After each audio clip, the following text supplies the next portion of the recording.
Good evening. Wonderful to see all of you out here tonight. If you'd like to, you can go ahead and open up your Bibles to the book of Philippians, Philippians chapter 2. Our lesson will be coming from this evening. Do you remember the shows that you grew up watching as a kid? Popular shows of the time that were inevitably better than the shows that are on TV now, right? Every generation kind of thinks that. I think back to when I was growing up in the early 2000s, and those were the best shows, and they've just gone downhill since. And I see some disagreement here in the back, but yeah, well, one of the shows that I grew up watching, especially as a very young kid, was actually a show that had been around for a long time once I came into the picture, and that was Sesame Street. You remember that one?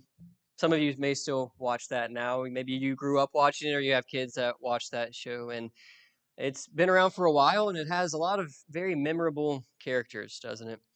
Think of Little Red Elmo and Big Bird and Cookie Monster and all of them.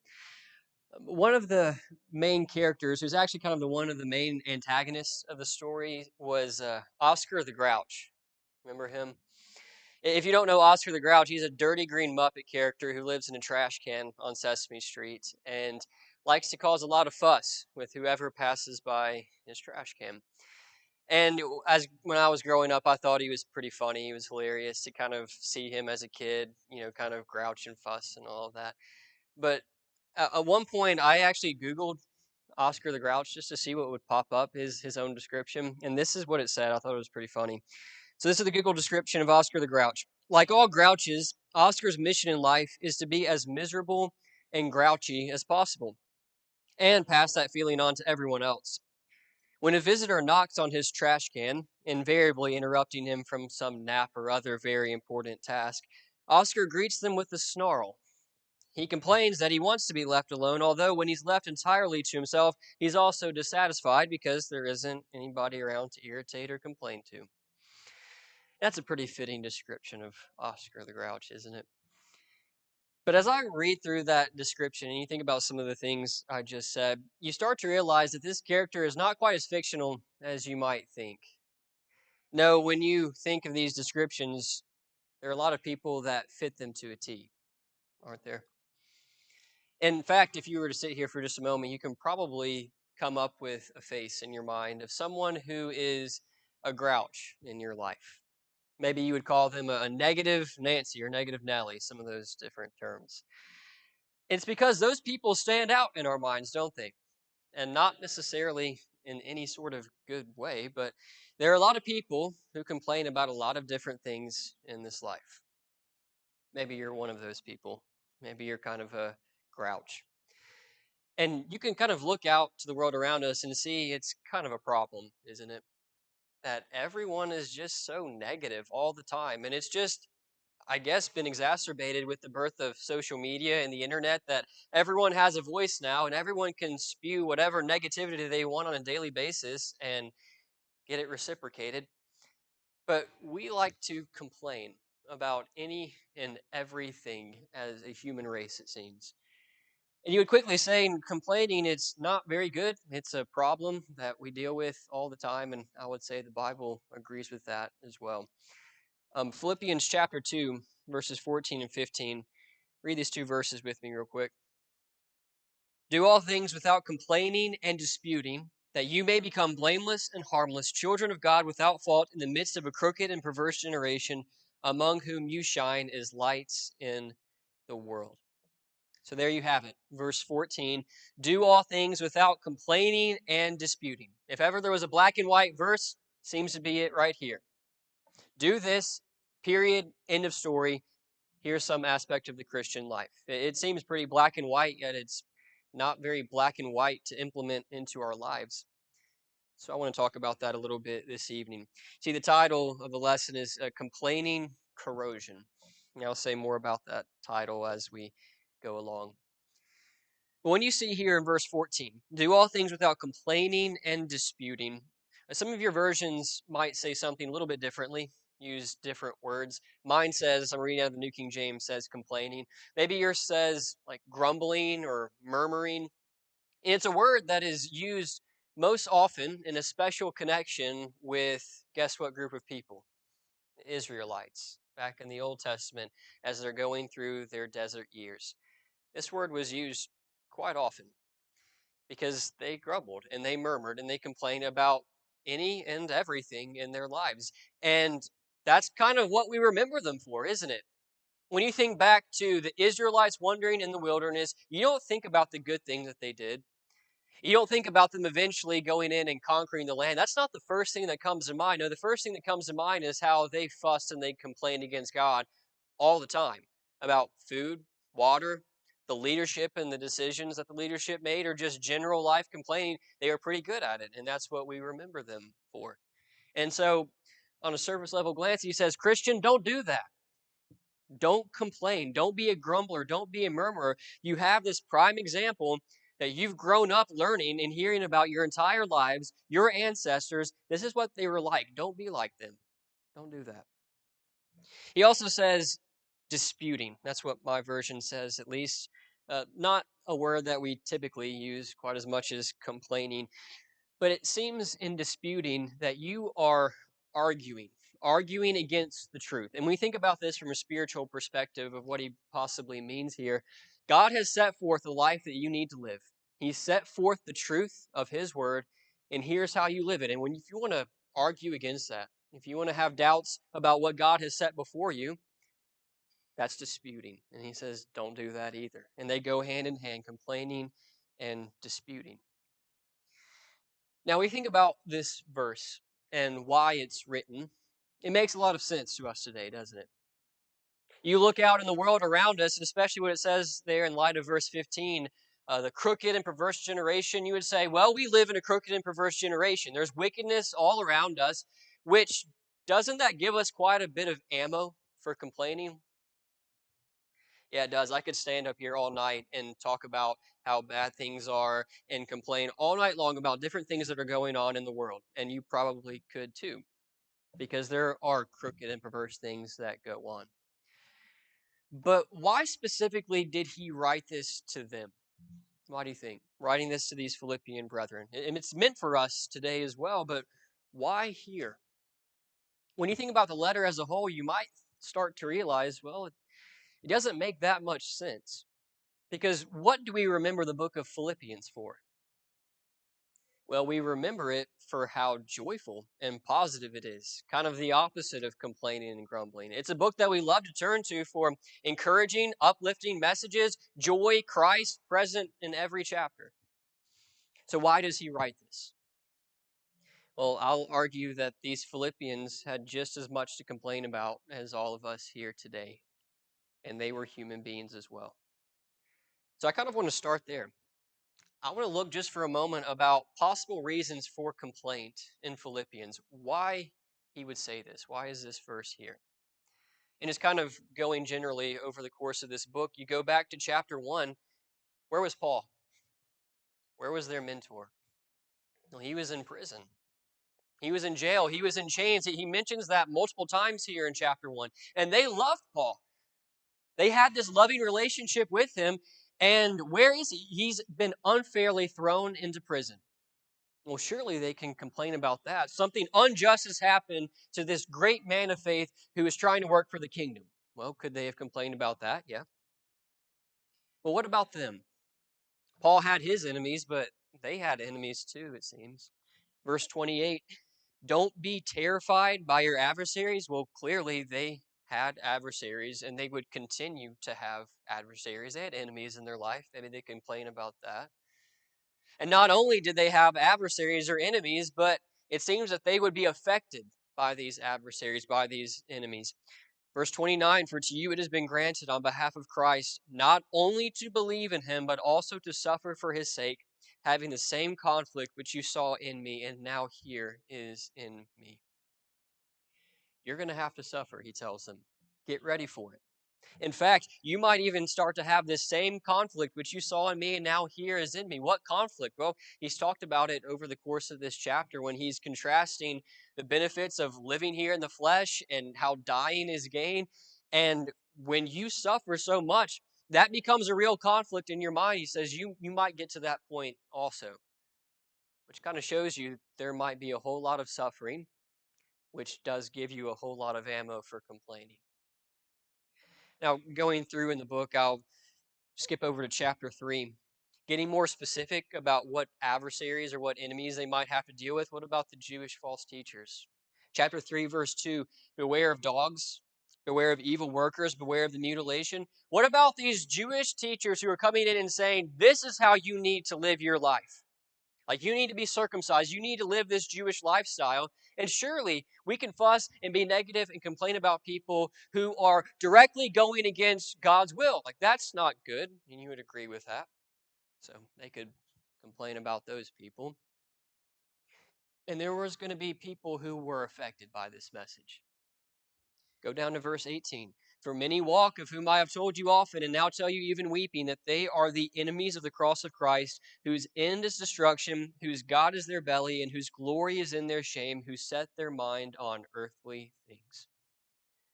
Yeah, there were going to be people who were affected by false messages. There were going to be people who were once walking the true and righteous path who decided, I'm going to go down my own path, and they turned away. They went off the path of their appetite and what they wanted out of this world. And we don't like that. And we're tired of people not doing what they need to do in God's kingdom and walking away. Be negative about that, surely.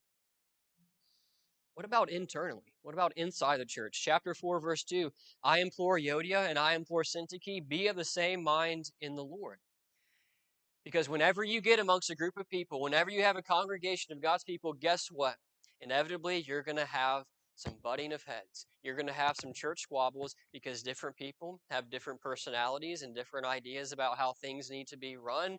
And we don't like the other side of the party. And we don't like how other people in the church seem to fight and quarrel about certain things. And what about that? Can we be negative and complain? And then one more example, finishing out this chapter. He talks about giving money. And it's really a positive, joyous passage where he says, you've done a great job. You've had a good attitude. You've helped me a lot. You've given a lot. In fact, you've given a lot more than a lot of other people. What could some people in the church have thought about this? What would people today potentially think about this? Well, those other groups, they're not pulling their weight. I'm tired of giving up so much of my money, which I don't really have a lot of to begin with, and no one else is helping along the way, and always having to give money to Paul and fill in the blank. Because we as humans have a tendency not to really love to give money. And we can grow to love it, can grow to be a cheerful giver, but it's not necessarily the most natural thing, so maybe they could have complained about that. So I don't know to what degree exactly any of these things were big complaints in this church, but there's a reason that Paul said what he said. And to me, these would be prime motivating factors because I see a lot of these potentially in how we respond today, how we deal with situations in life that we don't really like. When we have people who come against us, who are our enemies or our adversaries, when we're having to give up of ourselves, when there are squabbles in the church and so on. But let's think a little more specifically about us today. Maybe this was their list. What would be our list? What are the most common things that we like to complain about as a people? Well, I like to complain about work. Work's a common complaint because you had to put in a lot of hours and it's not the most fun and takes time away from things you would rather be doing. Complain about work. What about school? For kids or when you were a kid, you remember complaining about school and the work that you had to do? Yeah, we complain about school. How about family? Man, they can be frustrating, can't they? When you get together at the family gatherings, man, there's some things that start to boil up, and we can be negative about family. And for that matter, while you're on it, what about friends, too? Goodness, they can be about the most annoying people, and they just know how to push your buttons the best, don't they? What about getting up in the morning? You ever complain about that? Emery and I joke that, once you get out of bed in the morning, the one good thing about it is you've already checked off the hardest thing you have to do for the rest of the day, and it's all better from there. And sometimes we complain about that. And then one more example, what about the weather? Sometimes we complain about the weather. I hope not as much here. This is the best weather I've ever experienced in my life, but sometimes that's still the case. We complain about the weather. Do any of those things resonate with you? Have they ever in your life? Oh, they do with me. Each one of those have resonated with me at some point in my life, and sometimes for a long time. Should we be complaining about those things? We're going to come back to that list later on. But those are things that we complain about, but why? Like, what is the motivation for complaining? Well, I guess in the general sense, you would think to make ourselves feel better. Isn't that kind of the subconscious reason you would think that people would complain? Like you think to your past and to people who have wronged you and things that have gone wrong in the past and regrets that you have, and in order to make yourself feel better in the present, you complain about it. Or you have present circumstances that are annoying and frustrating and people that you're dealing with, and you want to feel better about yourself and your situation, and so you complain about it. Are you accomplishing your task? Trying to feel better about it, is that what happens? I'm going to argue absolutely not. So I want to look at two consequences with you. Two consequences of complaining, both the consequences of complaining and the consequences of not complaining. And we'll get to that here in a minute. But going back to the title of the lesson, I titled this Complaining Corrosion. And that's the first consequence that I'll say. It corrodes your insides. That's what complaining does. It's like poison coming into your body and seeping through your veins. And if that's kind of a grotesque image, it's because it's supposed to be. It is. What you set out to accomplish, you're actually doing the opposite. You're trying to make yourself feel better, you end up making yourself feel worse in the long run. And one of the examples I like to think of for this, back when I was in high school, when things weren't going well for me, if there were negative situations or I was off getting rejected or something like that, whenever sad times happen, you know what you do? I listen to sad music. You ever done that? Do you realize how backwards that actually is? I've seen images of this before. It's like you're standing out in the rain and you're soaking wet, and then you get a bucket of water and dump it onto your head. That's like sad music when you're sad. It doesn't really make much sense. And it's the exact same thing when it comes to complaining.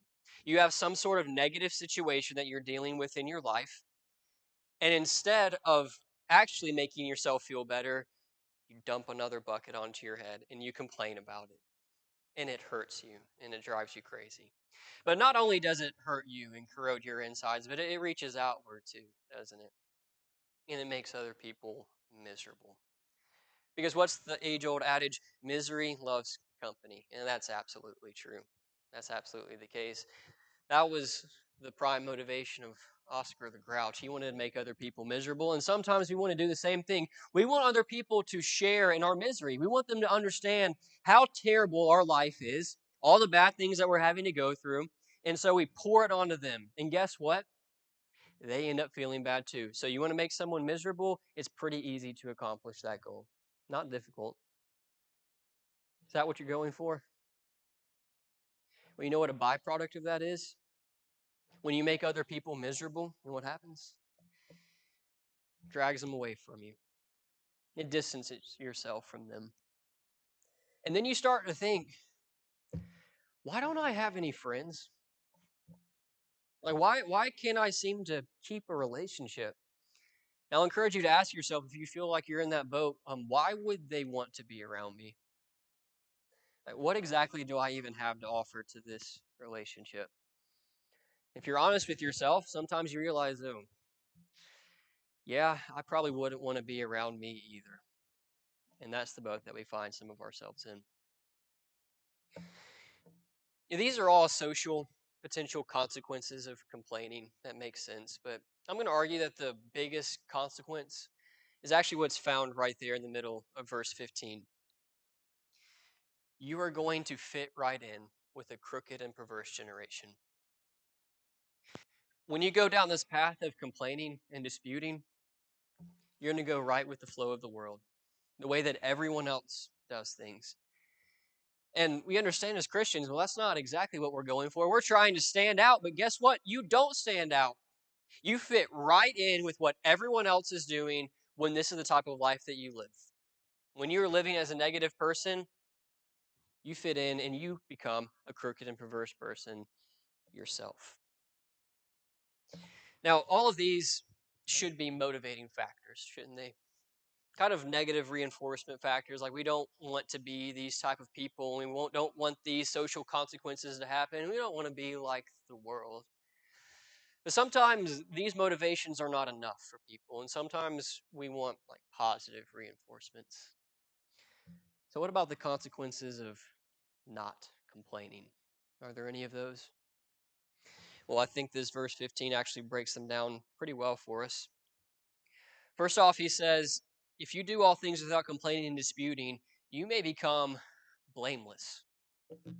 That's one of those words that have some different meanings to different people in different contexts. That's a word that is used over in 1 Timothy chapter 3 for the qualifications of elders, becoming blameless. And we have debate over what exactly that means and who is blameless. And interestingly enough, there are two different words for blameless, and this is not the same word that's used there in 1 Timothy, but probably pretty similar ideas.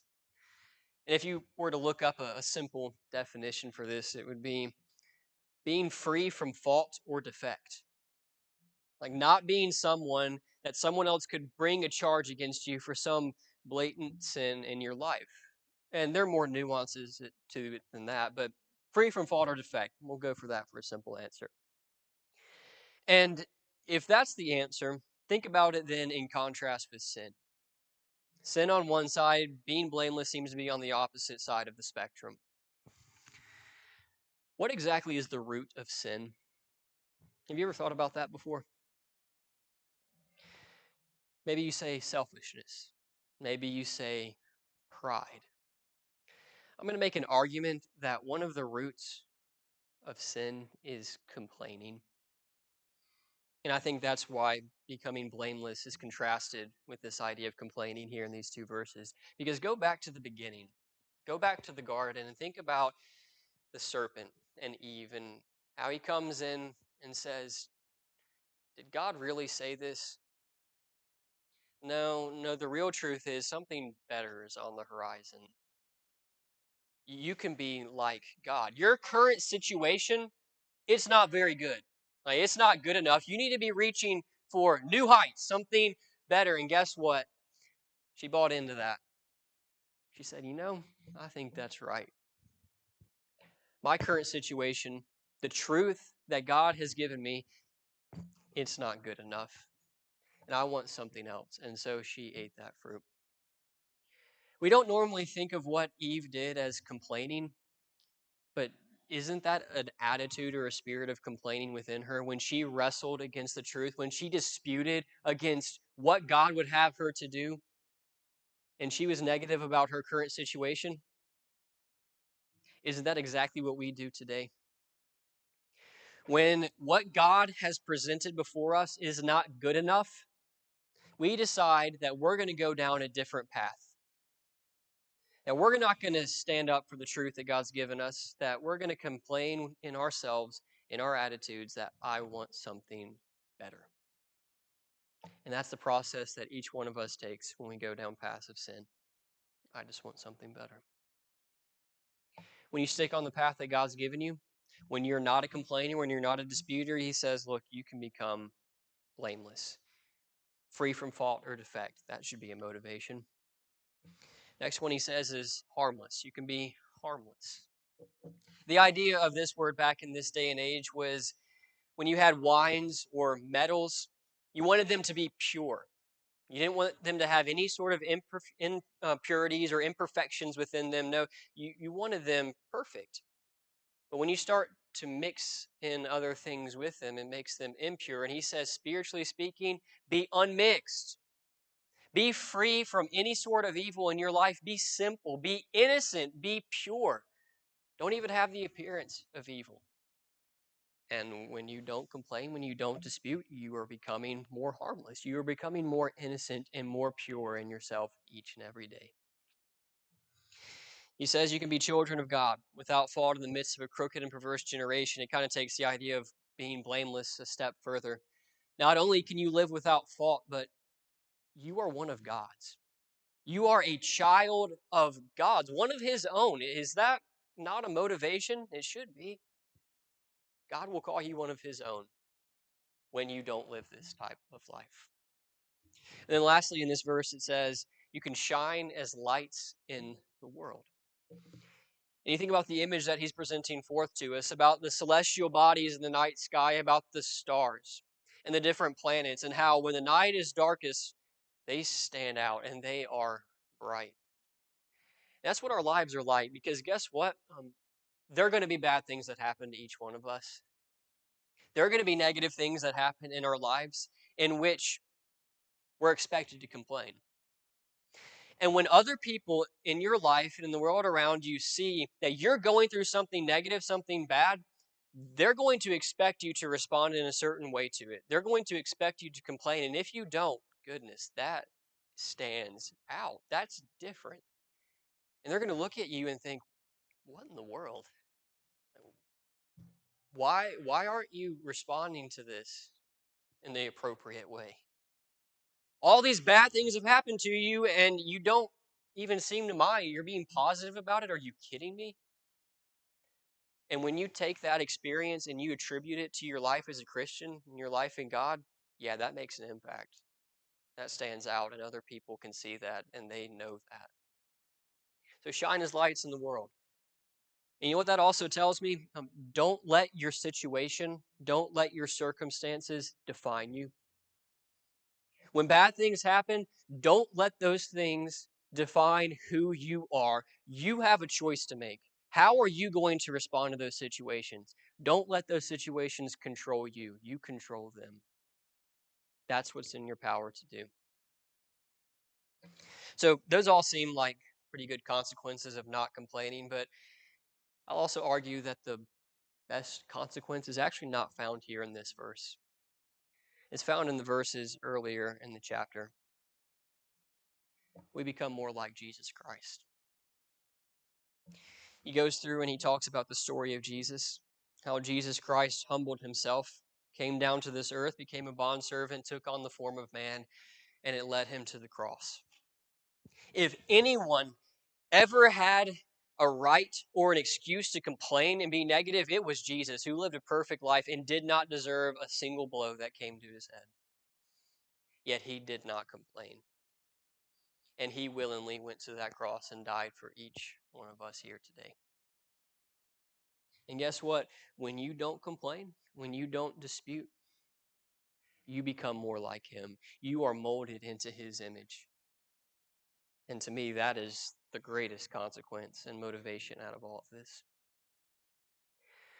But this is all going to take some work, isn't it? It's easy to say this. It's a lot harder to do. It's something that we have to consciously work at each and every day to retrain our minds, to refocus on making an effort to accomplish this. And we each have to do it. Each one of us has to go through our tough times and struggles and come out on the other side with a better attitude. But you remember that list that I brought up earlier, the things that we like to complain about? Work and family and things like that. Well, what if we reworked our minds and retrained our thoughts to something a little differently, to something that looks a little more like this in these statements? Kind of read these with me. I'm thankful that I can make money, even if it's not always in my favorite place. I'm thankful that I have the blessing of being educated, even though it can be a challenge. I'm thankful for my God-given family, even if I don't always see eye to eye. I'm thankful for my friends, even when they do things that I don't like. I'm thankful that God granted me another day of life, even if I might be tired. And I'm thankful for the changing seasons and the beautiful creation, even if it might be hot or cold. You start to realize that all those things that I listed earlier are actually blessings in disguise. The things that we love to complain the most about, they're some of the biggest blessings in our life. Wouldn't you say that these are better statements, better things to think about? Yeah, probably. Let me let you in on a little secret. The more that we go down this path, the more that we let these processes in our minds envelop our lives, you know what starts to happen? The phrases after the comma become irrelevant. And all of a sudden, you start to see it like this, where it's not any sort of conditional statements. No, it's just firm declarations of the blessings that God has given you in your life, where you can just say, I'm thankful for this, and that can be it. And you can stop there. That's what God would have each one of us to do, to count all of these blessings, to turn the negative situations into something positive, because usually there's something positive to be found in every negative situation. This is what God would have us to do. This is how He would have us to think. And when we think like this, we become more like Christ. Do you want that? Yeah, I want that. Our life can truly change. And not just our lives, but the lives of everyone around us who we have an effect on. And they can see Christ through us. And I hope we can be those type of people. If you're here this evening and you've never molded your life to Christ before, and you've just kind of disputed against the truth that He has set out for you in your life, I would encourage you to make that right this evening. Come to Him, be molded in Christ, and start to live that life. Understand that a life that is Christ can lead to a death that is gain. And that is a beautiful thought. If we can help you in any way this evening, get your life right with God, and let it be known as we stand and as we sing.